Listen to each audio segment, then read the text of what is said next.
खूप महत्वाची बातमी आहे. आपण जर का जिम मध्ये व्यायाम करायला जात असाल किंवा घरी जरी व्यायाम करत असाल तर जरा काळजी घ्या. कारण नाशिकमध्ये एक दुर्दैवी घटना घडली आहे. व्यायाम करत असताना एका 19 वर्षीय युवकाचा मृत्यू झाल्याची घटना नाशिकच्या उत्तम नगर परिसरात घडली आहे. अजिंक्य लोळगे असे या मृत युवकाचं नाव असून तो इंजिनिअरिंगचा विद्यार्थी होता. काल संध्याकाळी 6 वाजता अजिंक्य उत्तम नगर परिसरातील बॉडी झोन या जिममध्ये व्यायाम करण्यासाठी गेला होता. व्यायाम करताना अजिंक्यला अचानक चक्कर आली. मग अजिंक्यला जवळच्याच एका खासगी रुग्णालयात उपचारांसाठी दाखल करण्यात आलं. पण उपचार सुरू होण्याआधीच अजिंक्यचा मृत्यू झाला होता. विशेष म्हणजे 3च दिवसांपूर्वी अजिंक्यनं जिम जॉईन केली होती आणि अजिंक्य हा त्याच्या आई वडिलांचा एकुलता एक मुलगा होता.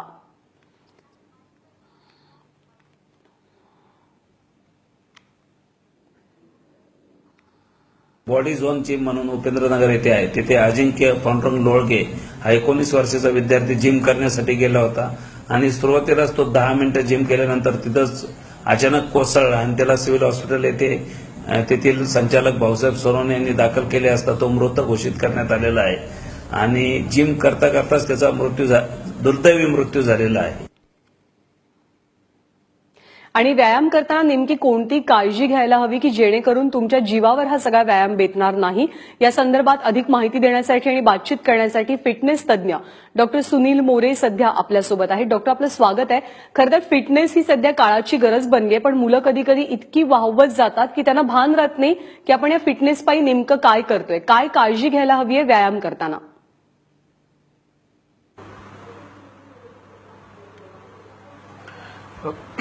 बेसिकली आपण जर बघितलं तर बऱ्याच ठिकाणी कसं होतं की एक 4 मित्र असतात, त्यातले 2 रेग्युलर असतात फिटनेससाठी. कोणीतरी नवीन 2 तयार होतात आणि ते त्यांना फोर्स करून जिममध्ये घेऊन जातात. सुरुवातीला जर आपण बघितलं तर फिटनेस करताना तुम्ही फिजिकली प्रिपेअर आहेत का, हे सगळ्यात महत्वाची गोष्ट असते. आपण फिजिकली प्रिपेअर नसतो, कधी कुठला तरी आजारातनं आपण उठलेलो असतो, ते पण एक कारण होऊ शकतं. किंवा कुणीतरी सांगतोय म्हणून मला फिटनेस करायचं आहे, किंवा कॉम्पिटिशन असते. मी आज 10 पुशअप्स मारलेत, मी 2 किलोमीटर जॉगिंग केली, तू पण कर. जेव्हा फिटनेसमध्ये फोर्स येतो तर अशा घटना घडण्याचे चान्सेस जास्त असतात.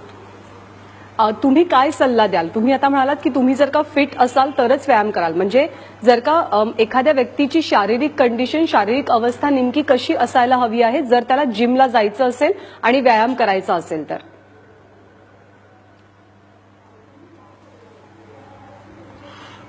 यामध्ये सगळ्यात महत्वाची गोष्ट अशी की जर तुम्ही फिटनेस करणार असाल तर सगळ्यात पहिले एक शेड्यूल बनवा. मिनिमम 3 to 4 मंथचं तुमच्याकडे शेड्यूल हवंय. आणि स्टार्ट विथ वॉकिंग. पहिले वॉकिंग पासून सुरुवात करा, ग्रॅज्युअली तुम्ही ते वाढवत जा. म्हणजे आज मी समजा एक 2 किलोमीटर किंवा 1 किलोमीटर वॉक करतोय किंवा 500 मीटर वॉक करतोय, तर मी लगेच दुसऱ्या दिवशी वेट ट्रेनिंग सुरुवात करायला नको आहे. आणि आपल्याकडे बऱ्याच अंशी असं घडतं. आणि जे कोणी इन्स्ट्रक्टर असतात, मी सगळेच म्हणणार नाही, पण याच्यात बऱ्याच केसेसमध्ये असं असतं की तिथं थोडं एज्युकेशनचा एक पार्ट येतो आणि एक थोड्या वेळामध्ये आपल्याला जास्तीत जास्त कसा रिझल्ट देता येईल याच्या आपण मागे जातो.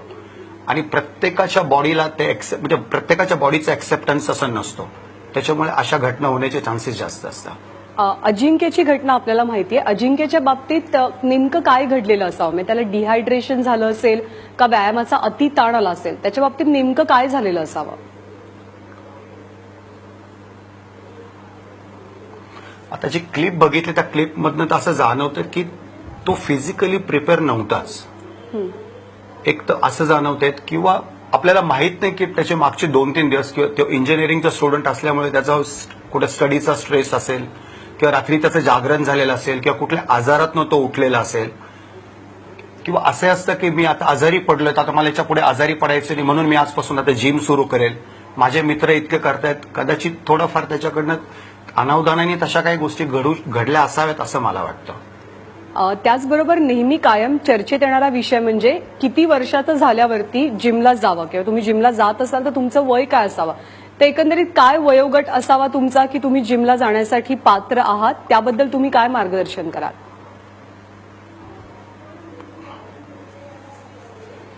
मॅम, याच्यामध्ये बऱ्याच वेळेस असे बरेच पॅरेंट्स आम्हाला भेटतात की त्यांचं एक वय वर्ष असतं मुलाचं 5-6, त्या मुलांना हार्डकोर एक्सरसाइजेस दिल्या जातात, तर त्याने त्यांच्या ग्रोथवर नक्कीच परिणाम होतो. तर मला असं वाटतं की एक 12 ते 13 वर्षापर्यंत मुलांना एक स्पीड, थोडं एन्ड्युरन्स, थोडी एजिलिटी, थोडे फ्लेक्झिबिलिटी ह्या टाईपचे एक्सरसाइजेस दिले पाहिजेत की जेणेकरून त्यांची पूर्ण ग्रोथ होईल. एकदा त्यांची ग्रोथ झाल्यानंतर मसल टोन, मसल स्ट्रेंथ ह्या गोष्टी येतात. तर एक 12-14 वर्षाच्या नंतर याच्यामध्ये आपण यायला पाहिजे असं मला वाटतं. जिममध्ये किंवा घरी सुद्धा व्यायाम करताना आणि तो व्यायाम केल्यानंतर नेमकं काय करावं, म्हणजे त्याची काही मार्गदर्शक तत्व आहेत का? म्हणजे अगदी डाएट पासून ते इतर गोष्टींपर्यंत काय नेमकं करू नये, काय टाळावं आणि काय करावं? मॅम नक्कीच आहेत. जर तुम्हाला असं गृहीत धरत आपण की आपल्याला फिटनेस सुरू करायचा, तर फिटनेसचे 3 पिलर आहेत. सगळ्यात पहिली गोष्ट तुमचं प्रॉपर डाएट, तुमचं रेस्टिंग, तुमच्या बॉडीला मिळालेली रेस्ट आणि ट्रेनिंग, याचं तिन्हींचं कॉम्बिनेशन असेल तर या गोष्टी इझिली वर्कआउट होतात.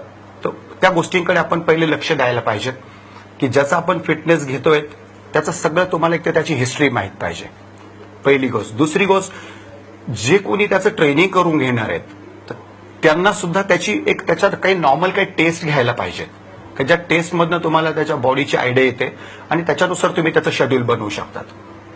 एक आणि सगळ्यात महत्वाचं, ट्रेनिंग झाल्यानंतर आपल्याकडे तो पार्ट नाहीच आहेत. म्हणजे मी बऱ्याच ठिकाणी आम्ही बघतो, लोक येता एक्सरसाइज करता, लोक येता वॉकिंग करता, 1-1 तास वॉक करता आणि निघून जाता.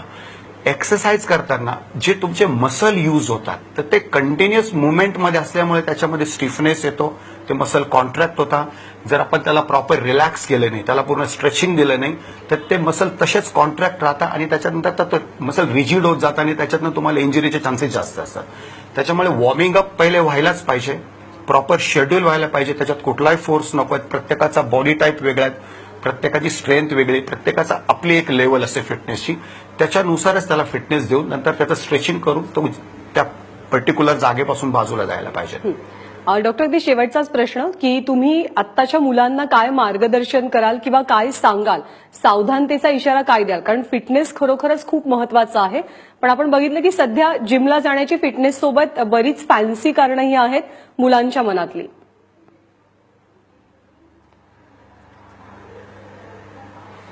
बिलकुल मॅम, खूप चांगला प्रश्न आहे हा. याच्यामध्ये आम्ही जे बघतो त्याच्यामध्ये तर 2-3 महत्वाच्या गोष्टी आहेत की बऱ्याच वेळा लोक जिममध्ये जातात, जिममध्ये गेल्यानंतर त्यांना 3-4 दिवशी सप्लिमेंट्सच्या बद्दल विचारलं जातं. आणि मला असं वाटतं की सप्लिमेंटेशन किंवा लोड अडॉप्टेशन किंवा त्या मुलाला लागणाऱ्या म्हणजे डाएटच्या थ्रू त्याच्या फुलफिल होणाऱ्या गरजा, या सगळ्या गोष्टी, एक तर त्याचा पर्टिक्युलर एक स्टडी ते आपण थ्रू डायटिशियनच जायला पाहिजे. तिथं कोणी इन्स्ट्रक्टरनी त्याला म्हणजे गायडन्स करायची मला वाटतं गरज नाहीये. कारण ट्रेनिंग हा एक वेगळा पार्ट येतो, डायटिशियन हा एक डाएट हा एक वेगळा पार्ट येतो. आणि बाकीचं मग जर तुम्हाला डाएट जरी घ्यायचं असेल तर तुम्ही डायटिशियनच्या थ्रू घ्या. तुम्हाला सप्लिमेंटेशन घ्यायचं असेल तर तुम्ही एखाद्या चांगल्या डॉक्टरलाच कन्सर्न केलं पाहिजे. बऱ्याच वेळा असे पर्सनल काही इंटरेस्ट असतात, लोक त्याच्यामुळे ते फक्त ते विकण्याच्या मागे लागतात. आपल्याला ते कळत नाही आपलं किती, आपण बर्निंग किती करतो, आपल्याला बॉडीला तिची रिक्वायरमेंट किती आहे हे कळत नाहीत. आणि फक्त कुठेतरी कॉलेजमध्ये जायचं किंवा कुणाला तरी आपले बायसेप ट्रायसेप दाखवायचे आहेत, मग शॉर्टकटमध्ये लोक इंटेक जास्त करतात आणि त्याचा सुद्धा तुमच्या किडनी, तुमच्या हार्ट, लिव्हरवर परिणाम होऊ शकतो आणि याच्यातनं अशा गोष्टी घडू शकतात. डॉक्टर सुनील, आपण खरं तर खूप महत्वाची माहिती दिली आहे, मार्गदर्शन केलेलं आहे. आशा आहे की सगळ्यांचं लक्ष इथे वेधलं जाईल आणि लोक योग्य ती काळजी घेतील व्यायाम करताना, जिममध्ये जाताना.